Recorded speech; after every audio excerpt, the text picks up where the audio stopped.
Hi hello అందరికీ నమస్కారం. Welcome back to మధురిమలు.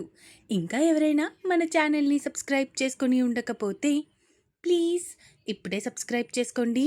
ఇక లేట్ చేయకుండా మన స్టోరీలోకి వెళ్ళిపోదామా? రావణ్ ఎపిసోడ్ 7. రావణ్ కళ్ళల్లోకి చూసిన నవ్య ఊపిరి ఆగినంత పని అయింది. ఎర్రటి చింత నిప్పుల్లా ఉన్నాయి రావణ్ కళ్ళు. ఏం చేస్తున్నావు? కోపంగా నవ్య వైపు చూస్తూ అడిగాడు రావణ్. అది అది నా ఫోన్ సైలెంట్లో ఉంది బావా. నువ్వు ఫోన్ చేసిన విషయం నేను చూసుకోలేదు. ఎందుకో బాగా నిద్ర పట్టేసింది. అందుకే పడుకుండిపోయాను. సారీ బావా. ఇప్పుడే చూసి నీకు కాల్ చేద్దాం అనుకున్నాను. ఈలోపు నువ్వే పిలిచావు. భయపడుతూనే గుక్క తిప్పుకోకుండా సమాధానమిచ్చింది నవ్య. నీ ఫోన్ ఇలా ఇవ్వు అంటూ నవ్య చేతిలో ఉన్న ఫోన్ లాక్కున్నాడు రావణ్. అప్పటికి తన ఫోన్ ఇంకా సైలెంట్లోనే ఉండటంతో, ఇదే వార్నింగ్, లాస్ట్ ఛాన్స్ కూడా. ఇంకొకసారి నా ఫోన్ కాల్ అటెండ్ చేయకపోతే కథ వేరేలా ఉంటుంది అంటూ నవ్య చేతిని పట్టుకొని పైకి తీసుకొని వెళ్ళాడు. వెళ్తున్న వాళ్ళిద్దరి వైపే చూస్తూ ఉంది శ్రీజ. కోపం బాధ తన్నుకుంటూ వస్తుంటే తన చేతిలో ఉన్న ఫోన్ని నేలకేసి కొట్టి అక్కడి నుంచి తన రూంలోకి వెళ్ళిపోయింది. సుమిత్ర గారు మాలిని గారు కూడా అక్కడి నుంచి వెళ్ళిపోయారు.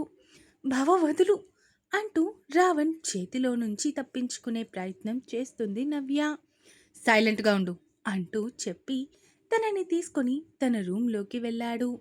నవ్యాని తన వార్డ్రోబ్ ముందు నిలబెట్టి తనని వెనుక నుంచి హత్తుకొని చేతులతో నడుముని నలిపేస్తూ తన హెయిర్ స్మెల్ చేస్తూ మెడ మీద ఒక లవ్ బైట్ ఇచ్చాడు రావణ్. నవ్య రావణ్ తనని అలా కొరికేసరికి షాక్తో బిగుసుకుపోయింది. తనని చూసి నవ్వుకుంటూ తన వార్డ్రోబ్ ఓపెన్ చేసి, ఇందులో నుంచి నాకొక సూట్ తీసివ్వు. నవ్య భుజం మీద తలవాల్చి అడిగాడు. నవ్యాకి ఏం సమాధానం చెప్పాలో అర్థం కాక, నాకేం తెలుస్తుంది బావా? తడబడుతూ వచ్చాయి ఆమె మాటలు. నీకు కాబోయే మొగుడినే కదా నాకు ఏ డ్రెస్ సెట్ అవుతుంది అనేది కూడా నీకు తెలీదా? సీరియస్ అవుతూ అడిగాడు రావణ్. మళ్ళీ తను ఎక్కడ సీరియస్ అవుతాడో అన్న భయంతో సీ గ్రీన్ కలర్ సూట్ దానికి వైట్ షర్ట్ తీసి రావణ్ చేతిలో పెట్టింది. Okay, nice selection. క్రూరంగా ఆమె వైపు చూస్తూ చెప్పాడు. ఇక నేను వెళ్ళొచ్చా? తల దించుకొని అడిగింది ఆమె. అప్పుడే ఎక్కడికి వెళ్ళిపోతావు? కాసేపు ఉండి వెళ్ళొచ్చు కదా? కావాలని ఏడిపించాలి అన్న ఉద్దేశంతో అన్నాడు. నువ్వు ఎక్కడికో వెళ్తున్నావు కదా బావా, నువ్వు రెడీ అవ్వు, నేను వెళ్తాను అంటూ రావణ్ చేతిలో నుంచి విడిపించుకునే ప్రయత్నం చేసింది. రావణ్ తనని వదిలి, నేను ఒక ఫంక్షన్కి అటెండ్ అవ్వాలి, నాతో పాటు నువ్వు కూడా వస్తున్నావు. నా సూట్ తీసావు కదా, దానికి తగ్గ శారీ కట్టుకొని అరగంటలో రెడీ అవ్వు.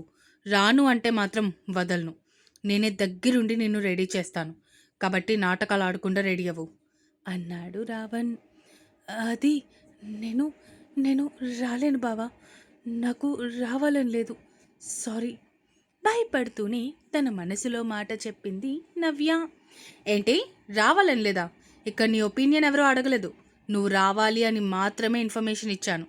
మర్యాదగా మూసుకొని రెడీ అవ్వు, లేదు అంటే ఏం చేస్తానో నాకే తెలీదు అంటూ తనని వదిలి స్నానం చేయడం కోసం వాష్రూంలోకి వెళ్ళాడు.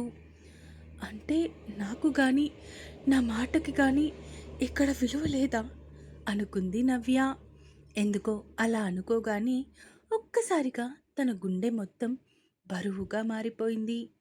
తను స్నానానికి వెళ్ళినప్పుడు ఎలా అయితే ఉందో తిరిగి వచ్చేసరికి కూడా అలాగే ఉన్న నవ్య వైపు చూస్తూ తడి జుట్టుని ఆమె మొహం మీద విదిలించాడు. నీటి తుంపర్లు ఆమె మొహం మీద పడటంతో ఆలోచనల నుంచి తేరుకుంది ఆమె. ఇంకా ఇక్కడే ఉండి ఏం చేస్తున్నావు? ఓహో, ఓకే, నేను రెడీ చేస్తా అన్నాను కదా, అందుకనే వెయిట్ చేస్తున్నావా? పద, రెడీ చేస్తా. క్రూరంగా నవ్వుతూ ఆమె చేతిని పట్టుకోబోయాడు రావణ్. ముందుగా తేరుకున్న నవ్య అతనికి అందకుండా దూరం జరిగి, రెడీ అవుతాను, నువ్వు ఈలోపు రెడీ అవ్వు బావా అంటూ మరో మాటకి ఆస్కారం లేకుండా అక్కడి నుంచి పరుగున తన రూమ్కి చేరుకుంది నవ్య. రావణ్ పెదాలు క్రూరమైన నవ్వుతో నిండి తల తుడుచుకుంటూ ఉన్నాడు. నవ్య తన రూంలోకి వెళ్ళి ఆయాసం తీర్చుకుంటూ, ముందు బట్టలు తీసుకోవాలి, బావ చీర కట్టుకోమని చెప్పాడు కదా అనుకుంటూ తన కబోర్డ్ ఓపెన్ చేసి అందులో నుంచి రాణి పింక్ కలర్ శారీ ఒకటి బయటికి తీసింది. దానికి తగ్గట్టు వైట్ స్టోన్ జ్యువెలరీ తీసి స్నానం చేయడానికి వెళ్ళింది. స్నానం చేసి వచ్చి హెయిర్ డ్రయర్తో జుట్టు ఆరబెట్టుకొని నీట్గా చీరకి తగ్గట్టు జడ వేసుకొని చీర కట్టుకొని నగలు పెట్టుకుంటూ రెడీ అవుతుంది. ఇంతలో రెడీ అయిన రావణ్ నవ్య రూమ్ దగ్గరికి వచ్చి, రెడీ అయ్యావా లేదా పొగరుగా అడిగాడు. వెంటనే భయంతో డోర్ ఓపెన్ చేసి, 5 మినిట్స్ బావా, అయిపోవస్తుంది చెప్పింది నవ్య. జడ వేసుకున్నావు, బొట్టు పెట్టుకున్నావు కదా, జ్యువెలరీ కాబట్టి కార్లో కూర్చొని అయినా పెట్టుకోవచ్చు, లేట్ అవుతుంది పద అంటూ రూమ్లోకి వెళ్ళి తన జ్యువెలరీ బ్యాంగిల్స్ ఒక చేత్తో పట్టుకొని ఇంకొక చేత్తో నవ్య చేతిని పట్టుకొని బయటికి నడిచాడు రావణ్.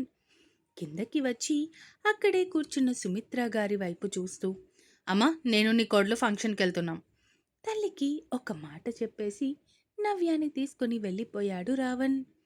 కారులో కూర్చున్నాక జ్యువెలరీ నవ్య చేతిలో పెడుతూ, ఇప్పుడు ఎంత టైం కావాలంటే అంత టైం తీసుకొని రెడీ అవ్వు, అక్కడికి వెళ్ళడానికి మనకి 1:30 పడుతుంది అన్నాడు రావణ్.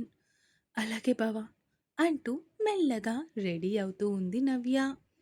రూంలోకి వెళ్ళిపోయిన శ్రీజ తలుపులు బయట నుంచి బాదుతూ ఉన్నారు బామ్మగారు. నాకేం వద్దు, నేనెవరితోని మాట్లాడను, దయచేసి ఇక్కడి నుంచి వెళ్ళిపోండి ఏడుపు గొంతుతో చెప్పింది శ్రీజ.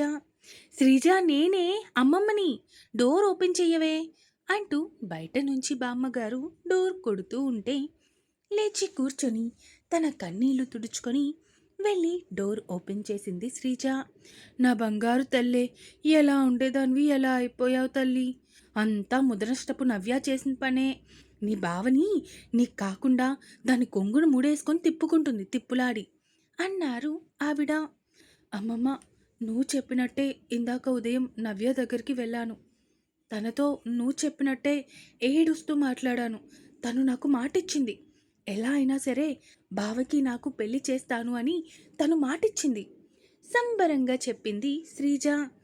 ఏంటి, అది నీకు మాటిచ్చిందా, అలా జరగడానికి ఆస్కారం చాలా తక్కువే అనుకుంటూ ఆలోచిస్తూ ఉన్నారు బామ్మగారు.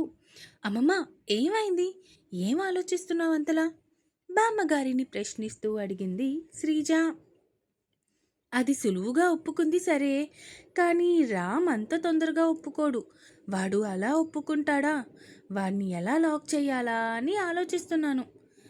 పోనీ తల్లిదండ్రులను అడ్డం పెట్టుకొని లాక్ చేద్దామంటే వాడికి వాళ్ళన్నా భయం లేదు, ప్రేమ లేదు, వాడు లోకంలో ప్రేమించేది అభిమానించేది జాగ్రత్త పడేది కేవలం ఒక్క నవ్య విషయంలో మాత్రమే అన్నారు బామ్మగారు.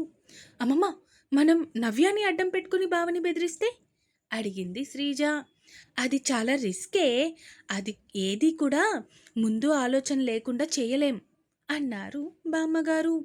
లేదమ్మా, మనం వాళ్ళని అడ్డు పెట్టుకొని మన పని మనం సాధిద్దాం, అర్థమవుతుందా, ఇంకా ప్లాన్ అయితే రెడీ చేయలేదు, ప్లాన్ రెడీ చేశాక ఖచ్చితంగా నీకు చెప్తాను, నన్ను నమ్ము అమ్మమ్మ, ఎలాగైనా నీ మనవడికి కాబోయే భార్యని నేనే, ఈ మిస్ శ్రీజానే మిసెస్ రామ్ అగ్నిహోత్రిగా మారుతుంది, మిసెస్ రామ్ అగ్నిహోత్రి స్థానం ఎప్పటికీ నవ్యాకి దక్కనివ్వను అనుకుంటూ క్రూరంగా నవ్వుకుంటూ ఉంది శ్రీజ. మనవరాలి వైపు చూస్తూ, ఆ పని చెయ్యవే, చచ్చిని కడుపును పుడతాను అన్నారు బామ్మగారు. సరేలే అమ్మమ్మ, ఇక నువ్వు వెళ్ళు, నాకు బయటకు వెళ్ళే పనుంది అంటూ బామ్మగారిని పంపించేసి మంచం మీద వాలింది శ్రీజ.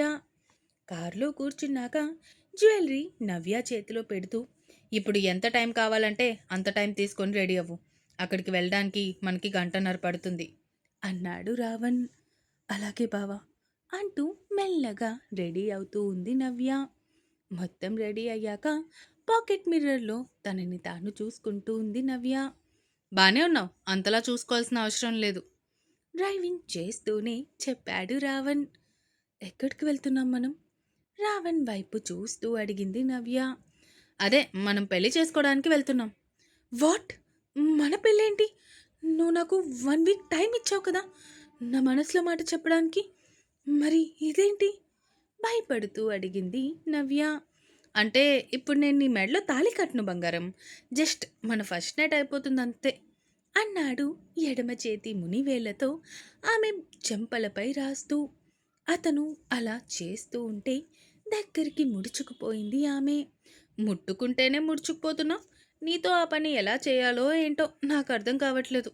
నాకు చాలా పని పెట్టేసేలా ఉన్నావు. తప్పదు, ఏం చేస్తాం. కొన్ని కొన్ని కావాలంటే కొన్ని కొన్ని వదులుకోవాలి కదా అంటూ దీర్ఘం తీస్తూ కార్ సైడ్కి ఆపాడు. రావణ్ కార్ సైడ్కి ఆపగానే కార్లో నుంచి పారిపోవాలి అని చూసింది. కానీ అప్పటికే డోర్స్ లాక్ చేసేసి ఉండటంతో తన వల్ల కాలేదు. ఏంటి, నా నుంచి పారిపోవడం అంత ఈజీ అనుకుంటున్నావా మిసెస్ రావణ్? క్రూరమైన నవ్వుతో అడిగాడు రావణ్. ప్లీజ్ బావా, ఇది తప్పు. ఇప్పుడు నువ్వు నన్నేం చేయకూడదు. అప్పటికే కళ్ళల్లో నీళ్లు కారడానికి సిద్ధంగా ఉంటే వాటిని పంటి బిగువన అనుస్తూ చెప్పింది నవ్య. రావణ్ మళ్ళీ తన సెన్స్ కోల్పోవడం, కోపం పెరగడం తనకి తెలుస్తుంది. ఇంకా ఉంది. ఈ ఎపిసోడ్ ఎలా అనిపించిందో కామెంట్స్ రూపంలో తెలియజేస్తారు అని కోరుకుంటున్నాను. ఇక ఉంటాను. Bye bye.